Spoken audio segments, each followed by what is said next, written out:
Students, welcome in online class 8 class. आज हम SST में हिस्ट्री का चैप्टर 7 देशी जनता को सभ्य बनाना और राष्ट्र को शिक्षित करना, इसमें पूरब की गलतियों के बारे में पढ़ेंगे और व्यवसाय के लिए शिक्षा एक अनिवार्य थी, इनका अध्ययन करेंगे।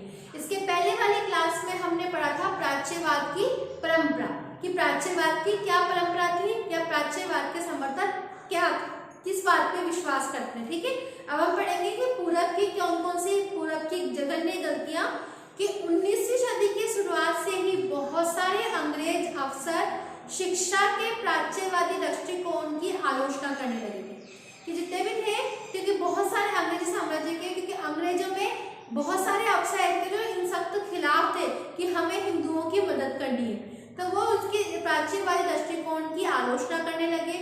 उनका कहना था कि पूर्वी समाजों का ज्ञान त्रुटियों से भरा हुआ है, कि हमारे यहाँ पे जितना पूर्वी समाज है उसमें सभी जो ज्ञान है, उसमें जो ग्रंथ है, उसमें वो सभी त्रुटियां हैं, उनमें बहुत गलतियां हैं, वो अवैज्ञानिक है। उनके मुताबिक पूर्वी साहित्य अगंभीर और सतही था, इसलिए उन्होंने दलीलें दी कि अंग्रेजों को अरबी और संस्कृत भाषा व साहित्य के अध्ययन को बढ़ावा देने पर इतना खर्चा नहीं करना चाहिए। प्राच्यवादियों पर हमला करने वालों में जेम्स मिल प्रमुख थे। उनका विश्वास था कि अंग्रेजों को देशी जनता को खुश करने और उनका दिल जीतने के लिए जनता की इच्छा के हिसाब से या उनकी भावनाओं को ध्यान में रखते हुए शिक्षा नहीं देनी चाहिए। कि जो जेम्स मिल थे वो ये इस बात पे विश्वास रखते थे कि हमें देशी जनता को खुश नहीं करके उनकी इस बात पे विश्वास नहीं करना कि उनके अनुसार हमें उनको शिक्षा देनी है। उनकी राय में शिक्षा के जरिए उपयोगी और व्यवहारिक चीजों का ज्ञान दिया जाना चाहिए, इसलिए भारतीयों को पूर्वी समाजों के काव्य और धार्मिक साहित्य की बजाय से पढ़ाया जाना चाहिए। और पश्चिम ने किस तरह वैज्ञानिक और तकनीकी सफलताएं हासिल की है। तो 1830 के दशक तक प्राच्यवादियों का विरोध और तीखा हो गया और थॉमस बैबिंगटन मैकॉले इनके आलोचक में सबसे ज्यादा मुखर और प्रभावशाली विचारक थे। वो सबसे ज्यादा विरोध करते थे। वो भारत को असभ्य देश मानते थे, जिसे सभ्यता का पाठ पढ़ाना जरूरी था। मैकाले के मुताबिक पूर्वी ज्ञान की कोई भी शाखा इंग्लैंड की प्रगति के समकक्ष नहीं थी। मैकाले का कहना था कि एक अच्छे यूरोपीय पुस्तकालय का केवल एक खाना ही भारत और अरब के समूचे साहित्य के बराबर है।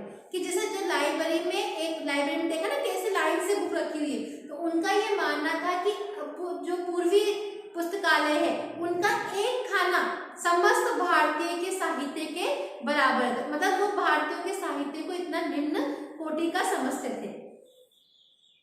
उनका तर्क था कि भारत में ब्रिटिश सरकार को प्राच्यवादी ज्ञान पर सरकारी पैसा बर्बाद नहीं करना चाहिए, क्योंकि इससे कोई फायदा नहीं होने वाला। गहन ऊर्जा और आवेश पूर्वक मैकाले ने अंग्रेजी भाषा सिखाने की जरूरत पर जोर दिया। उनका मानना था कि अंग्रेजी ज्ञान के से भारतीयों की दुनिया की श्रेष्ठतम साहित्यिक कृतियों को पढ़ने का मौका मिलेगा।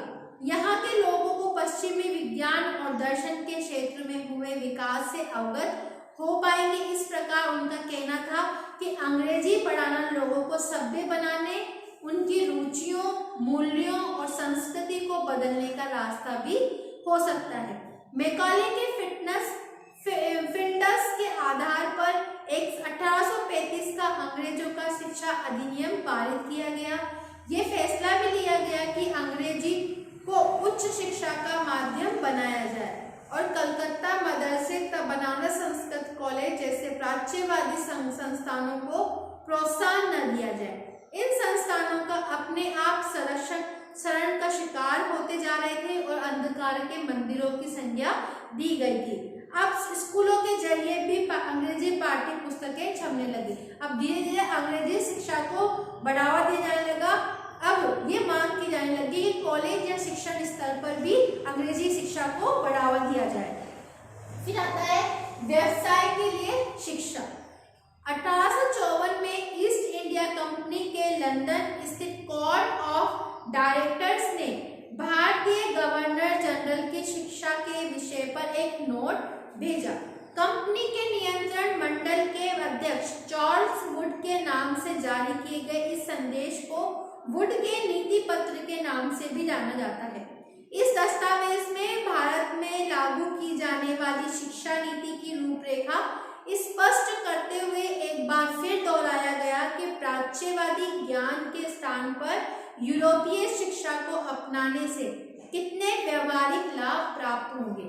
इस दस्तावेज में यूरोपीय शिक्षा का एक व्यवहारिक लाभ सबके सामने आया कि आर्थिक क्षेत्र में भी इससे लाभ प्राप्त होगा।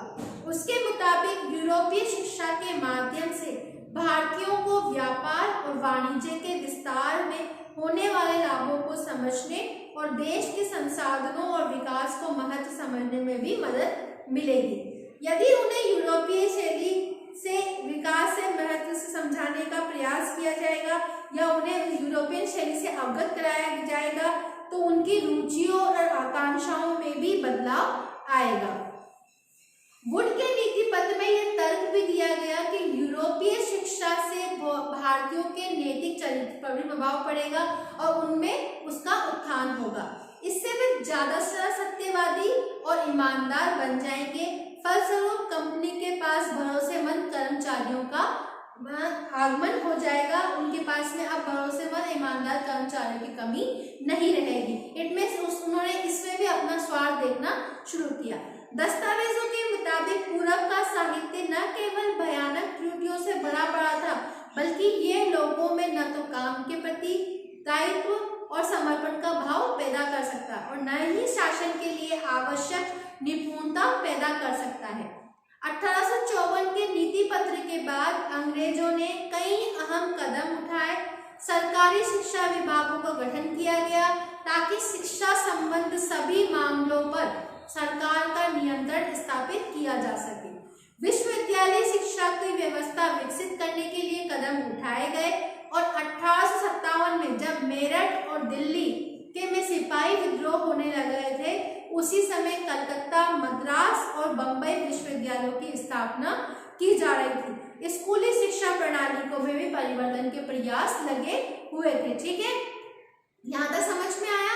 अब हम अगली क्लास में स्थानीय पाठशालाओं का क्या हुआ या विलियम एडम्स की क्या रिपोर्ट थी इसका अध्ययन करेंगे। ठीक है, thank you, have a nice day.